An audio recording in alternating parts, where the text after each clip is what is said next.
Apa kabar pemirsa, kita berjumpa dalam Warta Parlemen, informasi aktual seputar parlemen bersama saya Nandita Eriska.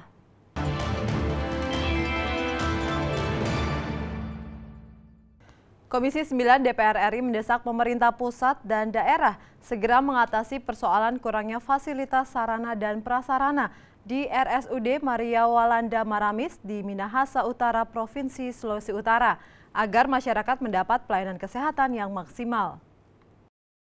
Ditemui usai melakukan peninjauan ke Rumah Sakit Umum Daerah Maria Walanda Maramis, Minahasa Utara, Provinsi Sulawesi Utara baru-baru ini, Wakil Ketua Komisi 9 DPR RI Syamsul Bahri mengatakan, permasalahan dari rumah sakit ini adalah fasilitasnya yang masih sangat memprihatinkan, dengan ruangan-ruangan yang sangat sempit, sehingga merepotkan bagi pasien yang berkunjung ke Rumah Sakit Umum daerah ini. Syamsul meminta agar anggaran RSUD ini tidak dikurangi oleh pemerintah daerah. Kami bersyukur tadi mendapat laporan bahwa APBN 2017 mendapatkan DAK 21 miliar ya, untuk melengkapi sarana fisik. Insya Allah APBN 2018 seperti yang disampaikan oleh Dirut tadi akan kami monitor dan kami akan meminta supaya itu jangan dikurangi. Ditemui saat kunjungan ke Balai Besar POM di Sulawesi Utara, anggota Komisi 9 DPR RI, Oki Asokawati mengatakan, sumber daya manusia di Badan POM masih sangat kurang, untuk itu Oki mendesak Badan POM daerah dan pusat segera menyelesaikan masalah ini.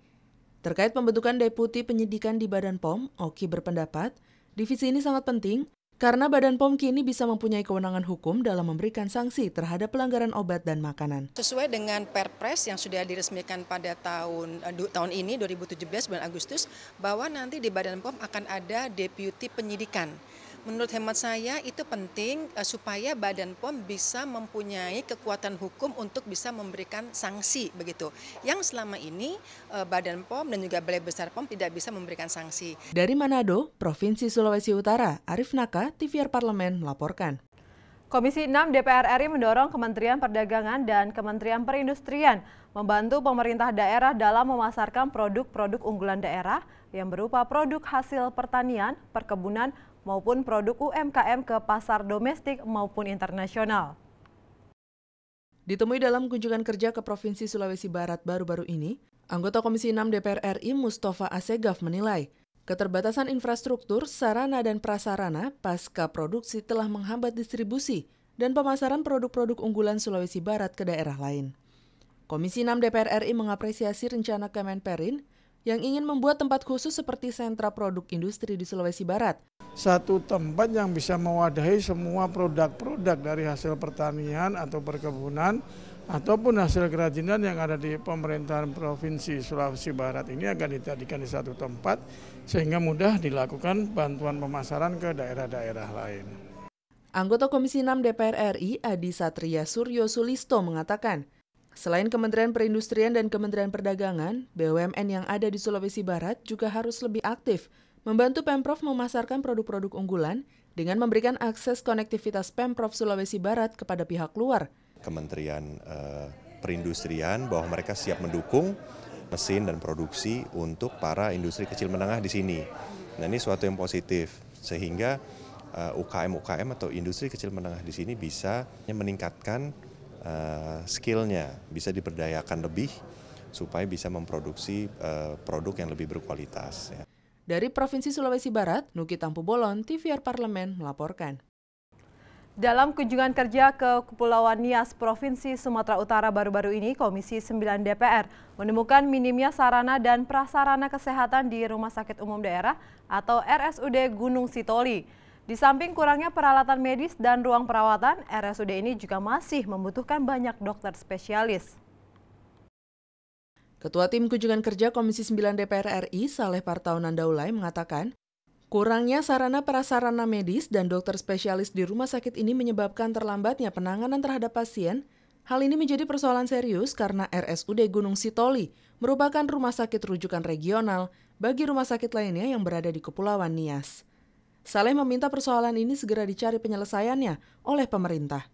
Karena hal ini menyangkut nyawa banyak orang. Kalau misalnya rumah sakit ini ditekan atau dikatakanlah dipaksakan untuk akreditasi, maka kewajiban dari pemerintah itu adalah menyiapkan tenaga-tenaga medis yang khusus yang terkait dengan dokter spesialisnya. Itu yang pertama. Yang kedua, temuan kita bahwa ini rumah sakit ini pengunjungnya itu atau pasiennya itu melebihi kapasitas yang ada. Anggota DPR RI Ansori Siregar menyoroti, banyaknya pasien yang dirawat di lorong-lorong gedung RSUD. Hal ini sangat memprihatinkan. Untuk itu Ansori mendesak pemerintah daerah segera menyelesaikan pembangunan gedung baru. Selain persoalan kurangnya dokter spesialis, Ansori menyebut persoalan kurangnya kesejahteraan karyawan diduga menjadi penyebab tidak maksimalnya pelayanan kesehatan terhadap masyarakat. Bukan saja dokter spesialis, tapi juga bidan-bidannya juga maupun juga dari perawat. Ini semuanya meminta untuk mengangkat gaji mereka lah, karena yang selama ini belum juga sampai kepada UMP, belum ya. Dari Kepulauan Nias, Provinsi Sumatera Utara, Slamet Sanjaya, TVR Parlemen melaporkan. Komisi 8 DPR RI mendorong pemerintah pusat dan daerah memberi perhatian terhadap kehidupan suku anak dalam di Provinsi Jambi yang kini semakin terdesak karena habitat mereka yang semakin sempit. Saat ini mereka butuhkan adalah tenda, pelayanan kesehatan, dan pendidikan bagi anak-anak. Ditemui dalam kunjungan kerja reses masa persidangan 1 ke Provinsi Jambi baru-baru ini, Ketua Komisi 8 DPR RI M. Ali Taher mengatakan, suku anak dalam masih memerlukan perhatian dari pemerintah pusat. Komunitas adat terpencil suku anak dalam saat ini memerlukan penanganan jangka pendek, yaitu berupa tenda-tenda pendidikan dan kesehatan, karena sifat tinggal mereka selalu berpindah-pindah, sehingga sulit untuk membangun rumah permanen. Kalau dalam bentuk perumahan itu barangkali memerlukan waktu kajian lebih mendalam, karena masyarakat suku anak dalam itu sifat hidup mereka itu nomaden, berpindah-pindah, sehingga agak sulit membangun perumahan.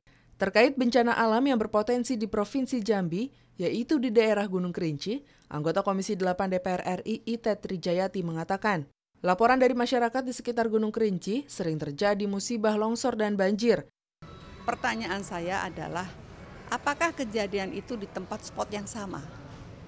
Kalau sudah tahu di tempat spot yang sama, harusnya diadakan juga kembali kepada pencegahan. Penyebabnya itu apa? Apakah di daerah-daerah yang banyak bangunannya berarti ada pelanggaran AMDAL? Dari Provinsi Jambi, Rizky Kurniawan, TVR Parlemen melaporkan. Demikian Warta Parlemen kali ini, sampai jumpa pada Warta Parlemen berikutnya. Terima kasih atas perhatian Anda, saya Nandita Eriska, wassalam.